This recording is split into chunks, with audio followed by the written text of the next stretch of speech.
우리 한국 교회의 교회 절기 중에 성탄절이 있고 부활절이 있고 그 다음에 일반적으로 지금까지 추수감사절이 맥주감사절이 있었고 그 다음 추수감사절이 있었고 이래요.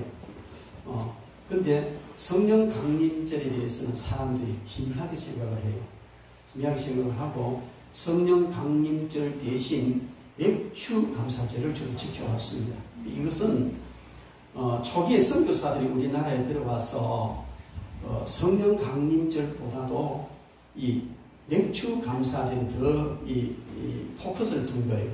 물론 이 맥주감사절은 성경에 있는 오순절, 즉 77절이라고도 하고 성경이 맥주절이라고도 하는데 그 말을 따서 우리나라 시기적으로 맞췄을 때에 7월 첫째 주로 보리타자하고 이제 난 뒤에다 농경시기였으니까 그래서 맥주감사절을 지나고 가을에는 추수감사절을 지켰습니다. 그런데 이것은 우리 감사절기는 얼마든지 많이 해도 괜찮지만 성경적으로 보면 상당히 빗나가버린 그런 실정입니다. 성경에 보면은 하나님께서 유대인들에게 1년에 3번, 뭐 여러 절기가 있지만 특별히 1년에 3번은 성전에 나와서 하나님 앞에 절기를 지켜라 한 절기가 있는데 그 절기가 유월절과 또 맥주절과 수장절, 초막절이라고 수장절을 하는데 이 세 절기가 있습니다. 잘 아는 대로 유월절은 이스라엘 백성들이 애굽에서 나올 때에 어린 양을 잡아 문dim바 갔을 때 피를 발랐는데 그 집은 죽음이 넘어가 돼서 유월절이고 이날은 바로 이스라엘이 노예 생활에서 해방된 그런 날이기도 합니다. 그리고 이 유월절 절기를 지키는데 레위기에 보면은 유월절을 어떻게 지키느냐면 지금까지 모든 달력을 다 무시하고 이날을 해의 첫날로 삼아라. 이래서 14일 동안 양을 준비해서 아주 정성스럽게 양을 준비해서 열흘 동안 잘 관리를 하다가 14일째 그 양을 잡아서 양의 피를 문임방과 설주에 바르고 그 다음에 그 고기는 불에 구워서 집안에서 먹습니다. 먹을 때에 신발끈을 짜매고 허리띠를 띠고 이사갈 준비 다 해놓고 먹어라 그랬어요.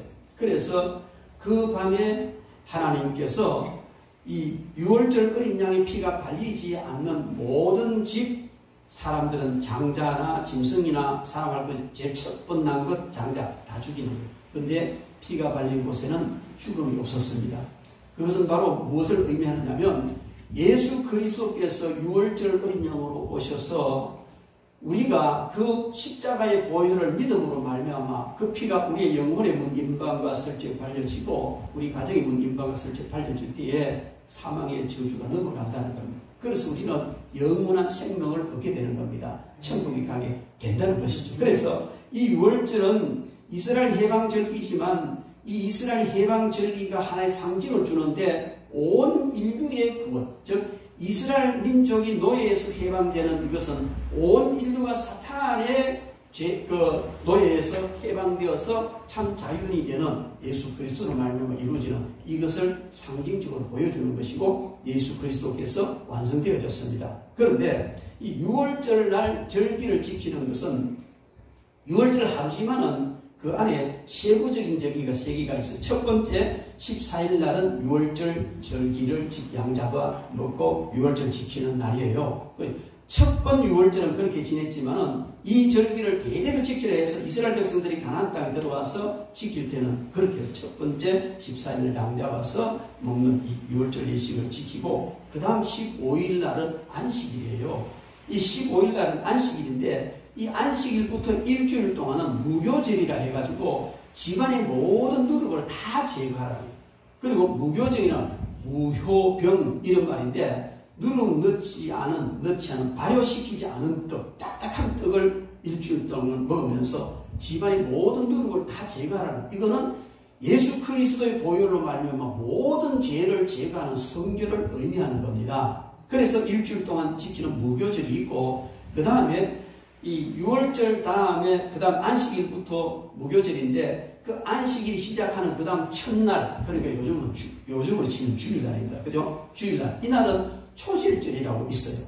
초실절은 어떻게 지키느냐면 그 해에 가장 먼저 난 곡식, 아마 이때의 유대 나라에 남은 그 곡식을 첫 번째 추수한 것 같아요. 이 초실절 지키기 전에는 절대로 곡식을 먹으면 안 돼요. 그래서 가장 먼저 익은 곡식을 한 단 떼가지고 하나님 앞에 제사를 올려드리고, 그때부터 이제 추수가 시작되어지는 겁니다. 추수가 시작되어지는데, 이날을 초실절을 해가지고 제물은 달랑 처음 익은 벼 한 단 하나님 앞에 올려드리는 겁니다. 그런데 이것은 뭘 말하냐면, 6월절 어린 양 대신 예수 그리스도께서 십자가에 달려 죽으시고 안식일날 무덤에 계시다가 초실절 날, 이날 부활하셨습니다. 그래서 예수님을 부활의 첫 열매라고 하고, 우리가 다 그 부활을 따라서 다 우리도 죽어도 살아나는 그런 은총을 입게 되는 것입니다. 그런데 왜 오순절 설명하는데 6월절을 장황하게 설명하느냐? 연결이 되어 있기 때문에.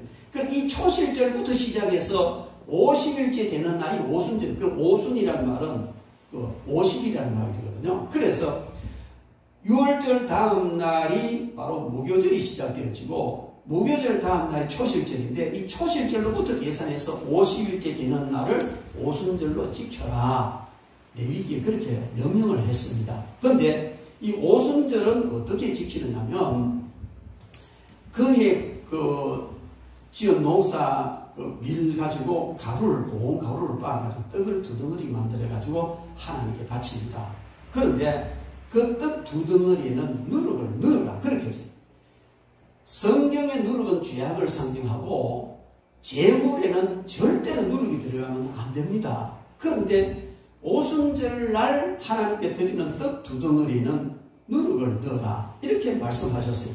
그럼 그건 도대체 무엇을 의미하는 것인가? 그것은 다른 것이 아니라 바로 오늘 이 시대에 오순절날 성령께서 강림하셔서 교회가 세워지고 하나님의 역사가 나타나는 이것을 의미하기도 하고요. 또 이 오순절 절기를 쭉 보면 이스라엘 백성들이 애굽에서 나와서 시내산에 이르러서 하나님으로부터 율법을 수여받은 날이 바로 오순절 날이에요.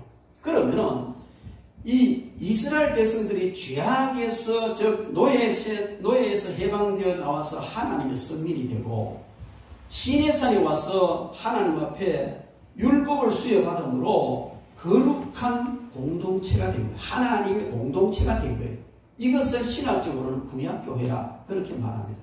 그래서 이 시내산에서 율법을 받음으로 말미암아 율법 수여를 통해서 구약교회, 거룩한 구약 공동체가 이루어졌고요. 그것을 구약교회라 하고, 바로 그 오순절에 성령께서 마가다락방에 모여있던 제자들에게 강하게 임하시고, 그 성령 강림을 통해서 신학교회가 세워지는 겁니다. 그 신학교회가 세워졌는데, 그러면 벌써 하나님께서는 앞으로 이 구약교회와 신약교회가 생겨난다. 그런데 아무리 거룩한 교회라 할지라도 지상의 교회는 죄가 있다. 이것을 상징하기 위해서 바로 누룩을 넣어라. 그렇게 말씀을 하신 겁니다. 그래서 지상교회는 죄가 있고, 이 죄 있는 그런 교회지만은 이 교회는 하나님께서 내신 그런 귀한 교회다 하는 것을 우리에게 보여주기도 하는 것입니다. 그래서 우리가 이 오순절은 바로 6월절 어린 양 대신 예수님께서 오셔서 30년 동안 계시다가 3년 동안 공적 생애를 마치고 모든 사역을 다 이루셨어요. 사역을 다 이루시고 이제 십자가를 지심으로 6월절 어린 양으로서의 모든 사명 다 하시고 우리를 구속하시는 구원의 사역을 다 이루셨습니다. 이루시고 성천하시고 가셨습니다. 성천하시고 가셨는데 그 6월절 전날 사랑하는 제자들과 함께 최후의 만찬을 하는 자리에서 예수님께서 성령을 보내주신다는 약속을 하셨어요. 내가 가는 것이 낫다. 왜? 제자들이 예수님이 떠나가신다 그러면 굉장히 근심이 되었어요. 그럴 때 내가 가는 것이 낫다. 가면 다른 보혜사를 보내줄 것이다. 그 다른 보혜사가 누구냐? 성령님이에요. 그리고 다른 보혜사이신 성령님 오시면 어떻게 하실 것인지, 무엇을 할 것인지 이 모든 것을 다 가르쳐 주신 겁니다. 그래서 이제 예수님은 그렇게 사역을 하시고 난 뒤에 마지막 6월절 저녁에 말씀하신 대로 주님은 십자가에 달려 돌아가셨고 또 초실절날 3일 만에 부활하셨습니다. 부활하셨는데 부활하신 주님은 이제 제자들에게 여러 번 나타나셨어요. 그런데 이 마지막 6월절 예수님이 이 땅에 계실 때 마지막 6월절 예루살렘에 올라오셔서 예수님은 십자가에 달려 돌아가셨습니다. 그리고 살아나셨는데 그 이후에 제자들은 이제 다시 그 제자들이 활동 무대가 갈릴리였습니다. 그래 갈릴리로 다시 돌아가서 자기 일상생활에 들어가면 고기 잡으러 가고 일상생활 할 때 그때 예수님께서 수시로 여러 번 이 제자들에게 나타나셨어요. 나타나시고 그 다음에 그 6월절 이후에 첫 번째 돌아오는 오순절 절기를 지키기 위해서 제자들은 예루살렘에 상당히 일찍 올라온 것 같아요. 미리 올라온 것 같아요. 그런데 언제 왔는지는 모르지만 적어도 10일 오순절 열흘 전에는 왔어요. 그렇게 와 있는 그 제자들에게 예수님께서 나타나셨습니다. 부활하신 예수님이 나타나셔가지고 그들을 데리고 자주 가시던 감람산으로 가셨습니다. 그 감람산에 가셔서 사랑하는 제자들에게 여러 가지 명령을 하시기도 하고 부탁을 하시기도 하면서 이제 너희들은 예루살렘을 떠나지 말고 아버지께서 약속하신 것, 즉 성령 강림을 기다려라 이렇게 말씀하시고 거기서 예수님은 성천에 가셨습니다. 그러자 제자들은 그 정신없이 성천하신 예수님을 바라보고 있을 때에 천사가 나타나서 갈릴리 사람들아 너희들 뭘 보느냐, 너희들을 보는 가운데서 올려져 가신 그 예수님은 가심을 본 그대로 다시 오시리라 재림을 약속하셨습니다. 제자들은 다시 예루살렘으로 돌아와서 그 늘 주님과 함께 있던 마가의 다락방에 들어가서 그 기에 예수님의 육신의 형제들, 마리아, 여인들 여러 사람들이 모여서 전혀 기도하기를 힘썼다. 그렇게 성경은 말합니다. 전혀 기도하기를 힘쓸 때에 그때에 베드로가 일어나서 이야기를 해서 여러분 우리 중에 하나 12제자로 선택받았던 사람 중에 하나인 가룟 유다는 예수님을 팔고 자기 길로 갔습니다. 그런데 12 중에 하나가 겁이 났으니까 이 하나를 채워야 합니다. 반드시 12명이어야 된다는 것은 뭐 신학적으로 여러 가지 의미가 된 다음에 설명하고요. 그래서 제비를 뽑아서 마띠아라는 사람을 얻고 그래서 12제자 중에 포함을 시켜서 사도의 직무와 봉사의 일을 함께할 사람으로 세웠습니다. 그리고 간절히 기도하는데 드디어 열흘 후에죠. 오순절 날이 이르렀을 때에 사도행전 2장 1절 이하에 있는 것처럼 급하고 강한 바람 같은 소리가 나고 각 사람의 불의 혀 같은 것이 임하고 놀라운 역사가 일어나면서 성령 하나님이 임하셨습니다. 그리고 그들은 모두 다 성령의 세례를 불세례를 받았습니다. 그리고 나서 힘차게 주의 제물로서 한 생을 마쳤던 것을 우리는 잘 알고 있습니다. 이렇게 해서 성령 강림절은 바로 6월절과 연관되어서 50일 만에 성령님이 오셨고 오신 것은 바로 교회를 세우기 위한 그런 일이었다 하는 것을 우리가 알 수가 있습니다. 자, 이렇게 해서 성령 강림절을 다음 주가 우리 성령 강림절인데 성령 강림절을 맞이하면서 성령 강림절에 대해서 바르게 알고 성령 강림절을 지켜야 돼요. 물론 여러분들도 잘 아시겠지만 한국 교회의 풍토가 성령님에 대해서 상당히 터부시하고 중요시 여기지 않는 아주 못되먹은 이런 사고를 가진 사람들이 많이 있습니다. 그래서 왜 제가 못되먹었다냐면 성령님은 하나님이세요. 이 시대에 성령께 온전히 주장하시는데 무엇보다도 우리는 철저히 성령님께 순종을 해야 되는데 성령님을 터부시하는 것 있을 수 없는 일이라는 말이죠. 심지어 성령께서 이 땅에 공식적으로 강림하신 성령 강림절까지도 희미하게 해버리고 엉뚱한 맥주감사절을 지키는 세상 육적인 추수를 말하는 맥주감사절을 지키는 어처구니 없는 일들을 해왔습니다. 그래서 저희들은 저희 교회에서는 감사절을 많이 하면 좋죠. 맥주감사절을 안 지킵니다. 그래서 성령 강림절을 우리가 지킵니다. 그러면 성령 강림절에 대해서 우리는 분명히 알아야 된다는 것이죠. 잘 알고 바르게 지켜야 될 줄로 믿습니다. 이 성령 강림절은 바로 제3위 하나님께서 이 땅에 공식적으로 강림하신 날이 성령 강림절입니다. 이것은 성탄절날은 제2위 하나님께서 이 땅에 공식적으로 오셨어요.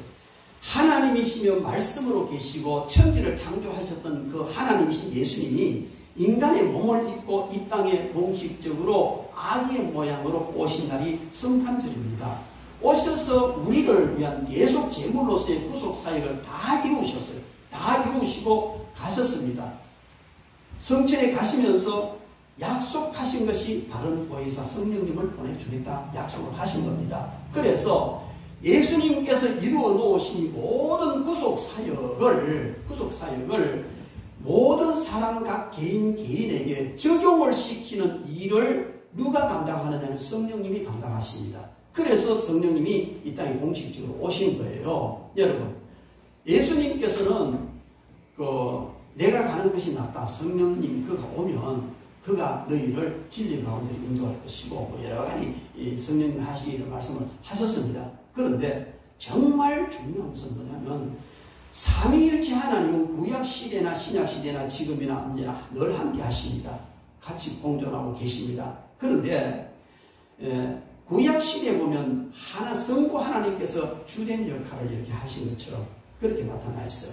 그리고 성자 하나님께서 이 땅에 아기의 모양으로 오셔서 계속 제물이 되고 가시기까지는 이 신약시대는 예수님 중심으로 이렇게 모든 사역이 이루어졌습니다. 예수님께서 가시고 난 뒤에 성령님을 보내주셨는데 성령님이 오신 이후부터는요 모든 사역이 성령님 중심으로 이어져 가고 있습니다. 이것은 바로 구약시대도 보면요 성령께서 많이 역사하셔서 삼손이 그 하나님의 신에 감동되니까 큰 역사를 일으키고 이 위대하게 쓰임받은 사람이 다 하나님의 신에 감동돼요. 즉 다윗도 하나님의 신에 감동되어 뭐 숨을 키는 귀신이 나오고 그랬잖아요. 이렇게 했는데 구약시대에 보면 성령께서 오셔서 그 어떤 사람을 잡아 서십니다. 들고 서시는데 그 사람이 죄를 짓거나 합당치 않으면 버리고 가셨어요. 삼손도 성령님 떠나가시니까 아무것도 할 수 없는 무능한 자가 되었지. 다시 성령님 임하니까 신전을 무너뜨리는 괴력이 나오기도 했습니다. 그래서 다윗은 늘 말하기를 주의 성신을 내게서 거두지 마옵소서. 성령의 능력으로 모든 일을 했고 선지자와 왕의 역할을 했고 성경을 기록하고 시를 짓고 찬양을 하던 이 다윗이 성령님 떠나가 보니까 아무것도 안 되는 거예요. 그래서 그는 시편을 통해서 주의 성신을 내게서 거두지 마옵소서. 죄를 짓고 난 뒤에 가장 두려워했던 것은 성령님 떠나갈까봐 그게 가장 두려워서 내가 비록 죄를 지었지만 긍휼히 여기시고 성신을 내게 거두지 마십시오. 이 기도를 했습니다. 그럼 오늘 이 시대 사람들이 다윗이 그런 기도를 했기 때문에 주의 성령을 내게서 거두어 가지 마십시오. 이런 참 바보스러운 기도를 하는 사람들이 있어요. 여러분, 구약시대는 성령 하나님께서 오셔서 어떤 사람을 들어섰었어요. 그리고 합당치 않은 버리고 떠나가셨어요. 그런데 오순절날 성령께서 이 땅에 공식적으로 강림하신 이위 하나님께서 성탄절날 공식적으로 강림하시듯이 제3위 하나님께서 이위 하나님이신 예수님이 이루어놓으신 모든 구속을 각자에게 적용시키기 위하여 공식적으로 오순절날 강림하셨습니다. 이게 성령 강림절입니다. 그렇게 강림하신 성령님은 가시지 않습니다. 우리와 늘 함께 계십니다. 그래서 주님께서 내가 가는 것이 너희 유익이다. 가면 성령 보혜사를 보내준다. 이 말은 주님이 그냥 계속 계시면 유대 나라에 계시든지 뭐 미국에 출장 가든지 소련 가든지 한국에 출장 오시든지 어디든지 왔다 갔다 하시더라도 계시는 그곳에만 계실 수 있어. 왜? 육을 입고 오셨기 때문에. 그러나 성령 하나님은 오셔서 계시지 않은 곳이 없고 모든 사람 심령 속에 다 임하여서 함께 할 수가 있습니다. 그래서요 예수님이 가시고 성령님을 보내주신 이것은 너무나 놀라운 축복이에요. 구약시대 성도들에 비하면 우리는 너무너무 놀라운 거예요. 우리가 예수 그리스도를 주로 영접하고 그것도 성령으로 하지 않고는 예수를 주시라 할 수 없으니까 하나님이 택하신 저와 여러분들 속에 성령이 먼저 오셔서 우리로 하여금 예수님을 나의 주님을 고백을 하게 하셨어요. 우리는 착각하기로 내가 그래도 좀 판단력이 있어서 많은 종교 중에 기독교를 선택했다. 천만의 말씀이에요. 성령님이 먼저 오셔서 우리로 하여금 예수를 주라 시인하게 하셨어요. 성령으로 하지 않고는 누구든지 예수님을 주라 시인할 수가 없다고 했어요. 그래서 우리가 구원받은 것도 예수님을 주님으로 고백하는 것까지도 성령님이 오셔서 해주셨습니다. 이것을 신학적으로 성령의 내주라고 이야기합니다. 저와 여러분 속에 성령님이 내주하신 겁니다. 저와 여러분들이 정말 예수님이 나의 구세주요 참 하나님이요 주님이십니다 진정한 고백을 했다면 성령님 우리 속에 계십니다. 우리 속에 내주에 계시는 성령님은 우리로 하여금 천국을 가게 합니다. 거듭 나게 해서 천국 가게 합니다. 그런데 내주에 계시는 성령님이 우리로 하여금 들어서 역사하시고 또 강하게 일을 하도록 해주셔야 되는데 그것은 성령의 세례를 받아야만이 그런 일이 일어납니다. 내주한 상태로는 안 되고요. 성령의 세례를 받아야 됩니다. 성경에도 보면 요한복음 20장에 보면은 부활하신 예수님께서 첫 번 부활하신 예수님께서 제자들이 모여서 벌벌 떨고 있는 그 자리에 나서 숨을 내쉬면서 성령을 받아라. 받았겠어요? 안 받았겠어요? 받았죠. 그런데 그 50일 뒤에 성령 강림으로 말미암아 그들이 다 사도행전 2장 1절에 불세례를 받습니다. 우리가 세상 살면서 성령의 내주는 믿음의 고백과 함께 이루어지고 중심하고 천국 가게 만들지만 그 성령의 내주만 가지고는 안 되는 성령의 내주도 성령 받은 것은 맞습니다. 중요합니다. 그러나 반드시 성령의 세례를 받아야 된다. 세례를 받으면 성령 세례를 받으면 어떠냐면 그 성령께서 성령 세례 받은 사람을 들어서 강하게 쓰시는 겁니다.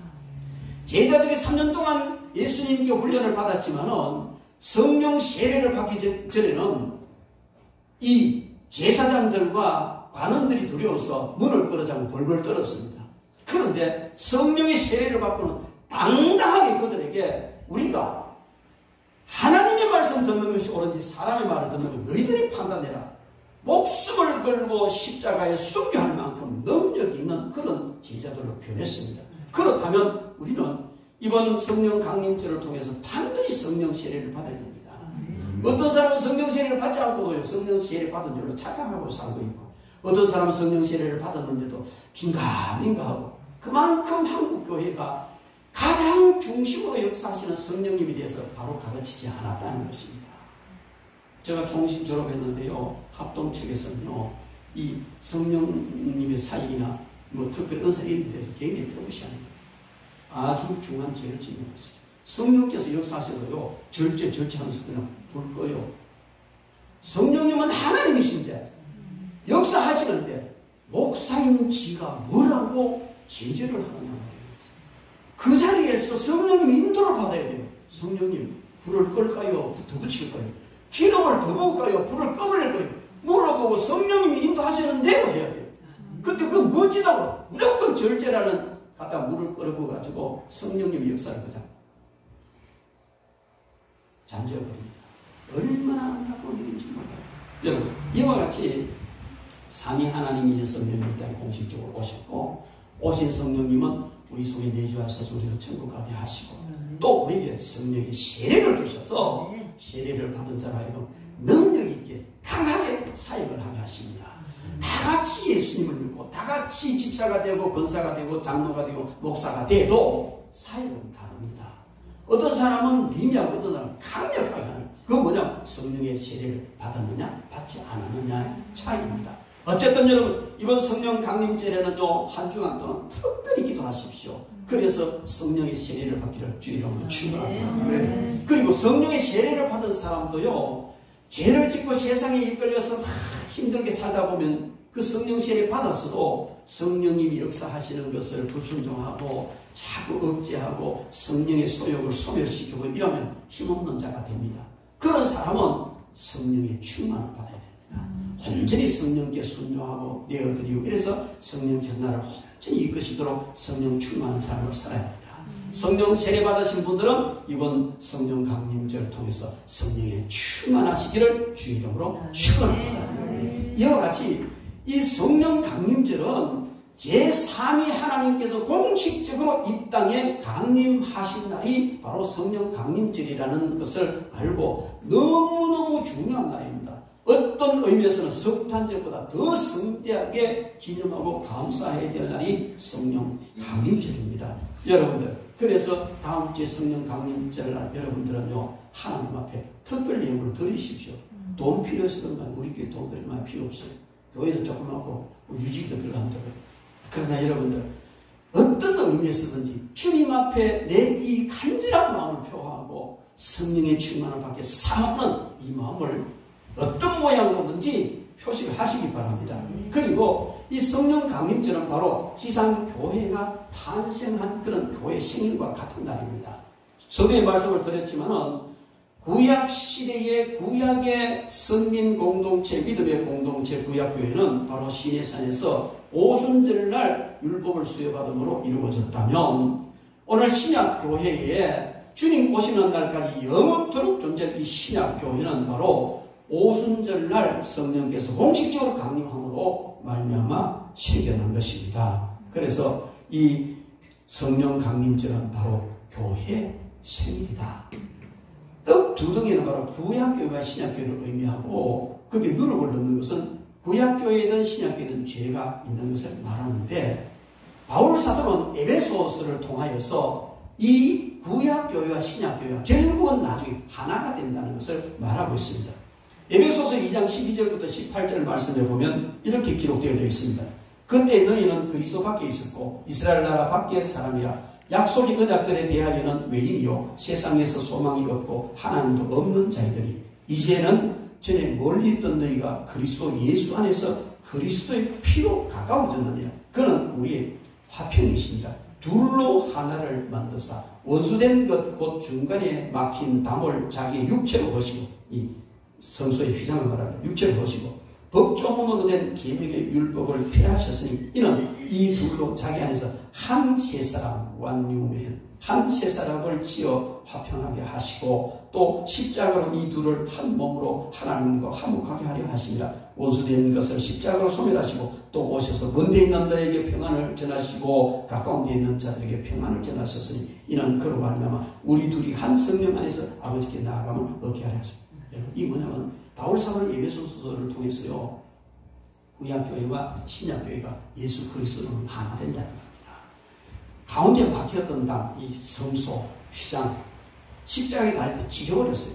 주님께서 율법의 종은 다 이루시고 이제 이것을 우리에게 선물로 주셨습니다. 이래서 결국은 구약교회가 신약교회가 하나가 되어서 영원한 하나님 나라, 지난주에 말씀드렸습니다만 영원한 교회, 참교회, 천국교회 향하여 나아간다는 것을 바울사도는 말하고 있습니다. 이와 같이 바로 교회의 탄생 기념일이 성령 강림절이라는 사실을 이해를 하시기 바랍니다. 그리고 이 성령 강림절을 통해서 우리가 알아야 될 것은, 강림하신 성령님께서는 교회를 통하여 인류의 구원을 이루십니다.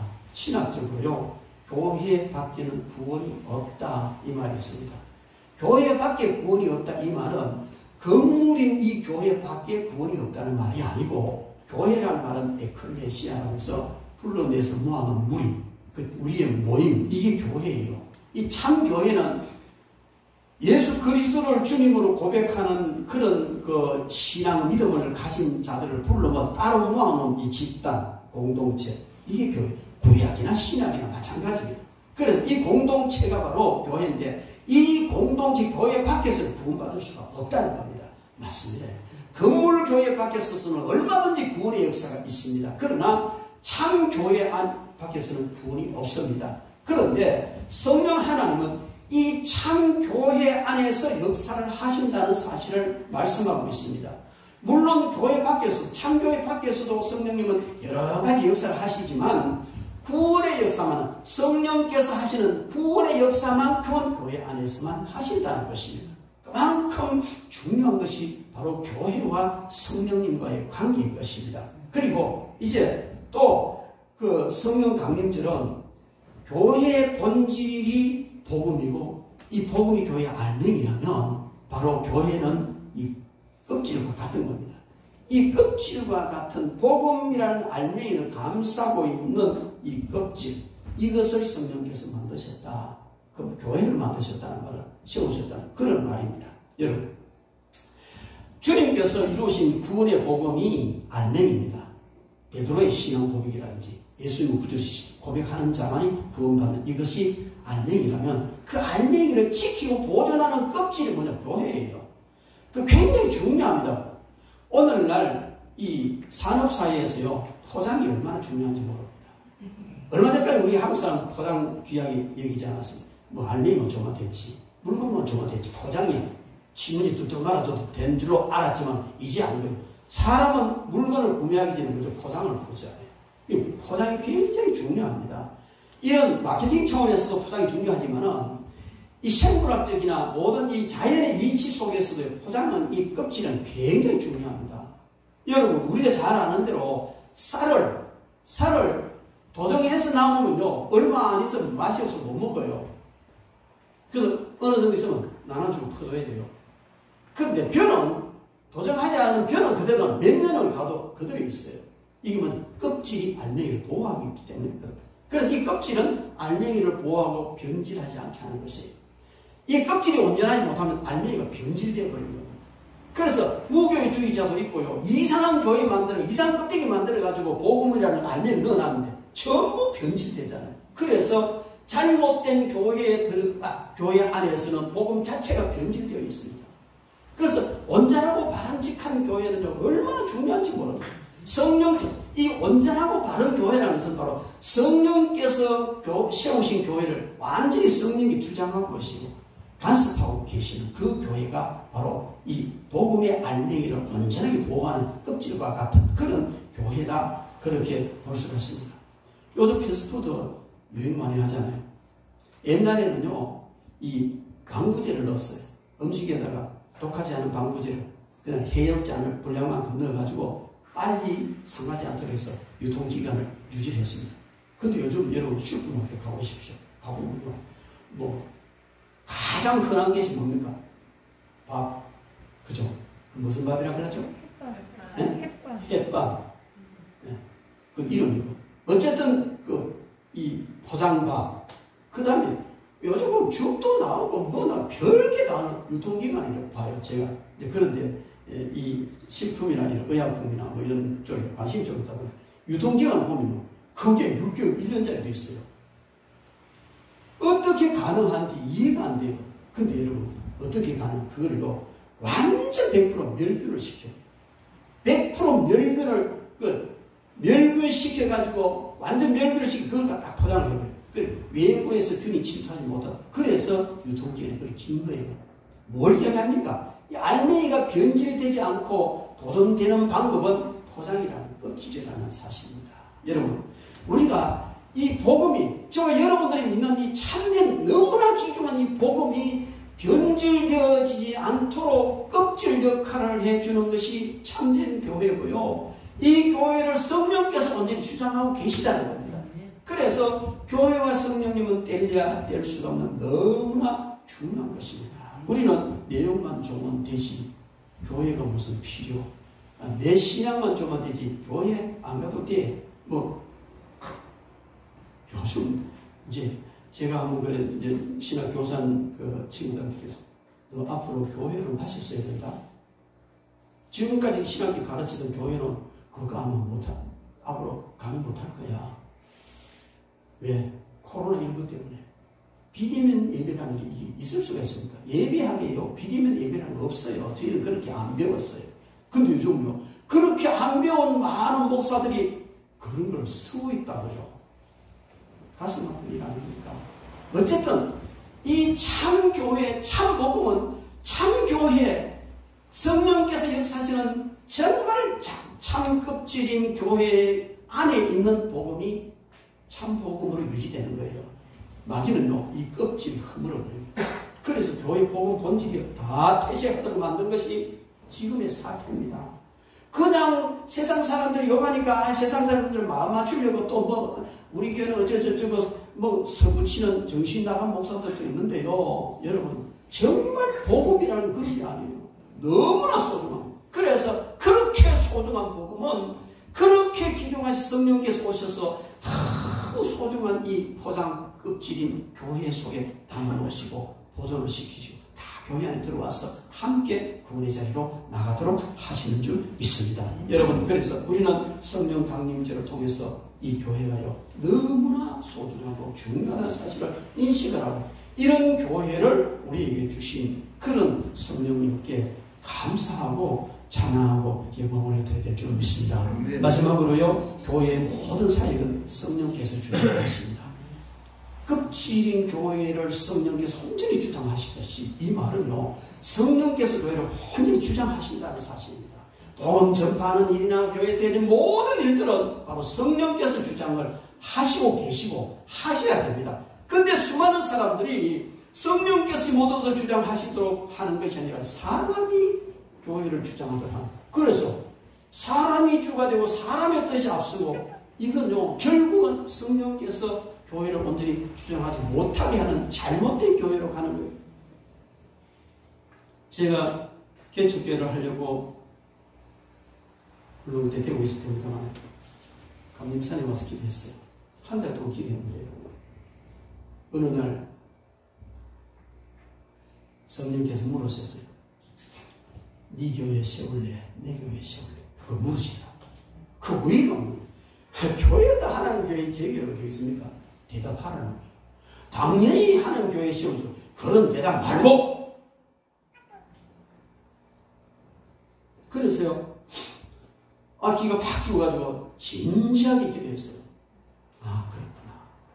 장로가 교회 세우면 장로교회, 목사가 교회 세우면 목사교회, 집사가 교회 세우면 집사교회. 건물 하나 세웠다고 마치 자기 교회인 것처럼 행시하는 이런 게 얼마나 많은지 몰라요. 개척교회 해가지고요, 목사 지원대 다 흔들잖아요. 저도 지금 지원대 흔들다. 그렇죠. 저는 연초에 재직기를 해가지고 내 마음대로 흔들까요? 막 물어보잖아요. 그러고 하더니 뭐 재정적으로 개척교회 하다 보니까 뭐 자유를 좀 하고 넉넉하지 못하니까 그냥 어떻게 할까요? 물어보고 목사님 관리하셔. 저 하는 거죠. 근데 언제라도 이제는, 지금까지는 그랬는데 이제는 이제 여러분들이 좀 재정 관리 좀 하면 좋겠어요. 거기에 제가 좀 해방받고 싶은 마음도 있어요. 근데 교회가 세워지든지 커지든지 작아지든지 어떻게 하든지 교회는 성령께서 주장하셔야 됩니다. 어떤 장로가, 어떤 권사가, 아니면 어떤 목사가 자기 마음대로 지고 흔드는 교회는 진정한 의미에서 주님의 교회라고 볼 수 없는 교회입니다. 자기 교회라고 말이죠. 그래서 저는 그걸 참 가슴 깊이 새기고 있었어요. 교회는 성령께서 온전히 주장하시는 교회여야 합니다. 그래서 우리가 잘 아는 요한계시록 2장 3장에 보면 아시아 7교회가 나오잖아요. 그 아시아 7교회는 온 전 시대, 전 그 공간, 그러니까 언제 모든 시대와 모든 지역에 있는 모든 교회를 대표하는 그 시 아시아 7교회입니다. 상징적으로. 근데 그 교회의 목회자의 모양이 다르고 성도의 모양이 다르고 다 다른데 한결같이 주님의 칭찬 다르고 책망 다르고 약속 다르고 다 달라요. 근데 전혀 다르지 않은 7교회 똑같이 주님께서 하신 말씀이 있어요. 그건요, 결론적으로 마지막에 하시면 성령이 교회들에게 하시는 음성을 들을지어다. 한 교회도 빼지 않고요, 토시 하나 딱 성령이 교회들에게 하시는 음성을 들을지어다. 이 말은요, 어느 시대의 교회, 어느 장소에 있는 교회, 큰 교회, 작은 교회, 어떤 교회든지 성령께서 하시는 음성을 듣고 따라가라는 거예요. 근데 성령 역사 자체를 무시해버렸는데 어떻게 음성을 듣습니까? 성도들이 음성을 듣지 못하는 건 또 그렇다 치고, 성도들이 음성을 못 들어도 된다는 게 절대로 아니에요. 왜? 성도가 교회잖아요. 에클레시아, 우리 여러분이 교회고 제가 우리 모임이 교회다. 그 여러분 다 성령 음성을 들어야 돼요. 목사님 정쟁이나 무당되라고 하니까 정쟁이 무당 수준 말고 한참 더 고차원적인 성령의 음성을 들어야 돼요. 정쟁이 무당 자신들이 듣는 소리 그거 아무것도 아니에요. 여러분, 그러므로 성령께서 교회들에게, 성령께서 성도들에게 하시는 음성을 들으라. 어느 시대 교회든지 어느 위치에 있는 교회든지 큰 교회든 작은 교회 다 들어야 된다. 여러분이 들어야 되는 거예요. 그래야 참교회입니다. 그래야 순종합니다. 성령님의 음성을 듣지 못하니까 어떻게 해야 되는지 알지도 못하고 마귀가 그냥 미혹하면 따라가 버리고 그건 아니라는 거죠.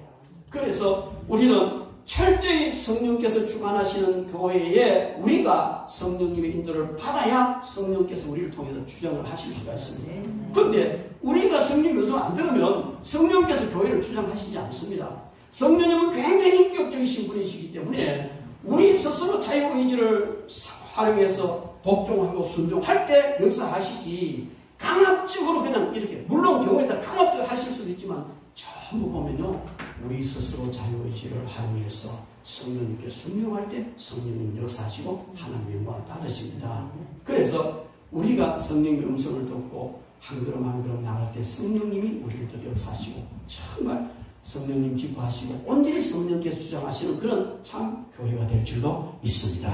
여러분, 그렇다면 우리는 이번 성령 강림절을 맞이하면서 왜 미리 말씀을 드리냐면, 그럼 성령 강림절만 불세를 받느냐? 아니에요. 늘 받아야 돼. 그러나 기념하라, 절기를 주고 기념하라는 것은 그때 특별한 그 의미를 되새기고 뭔가 획기적인 변화가 일어나고 거기서부터 새로운 삶이 시작되기를 원하는 그런 의미 아니겠습니까? 그러면 우리는 이번 성령 강림절을 통해서는 정말 성령의 불세를 받고 성령의 충만을 받아서 능력 있는 그런 성도로 온전히 성령께 쓰임받고 우리 교회가 정말 성령님이 주장하시는 그런 교회가 되기를 주의 이름으로 축원합니다.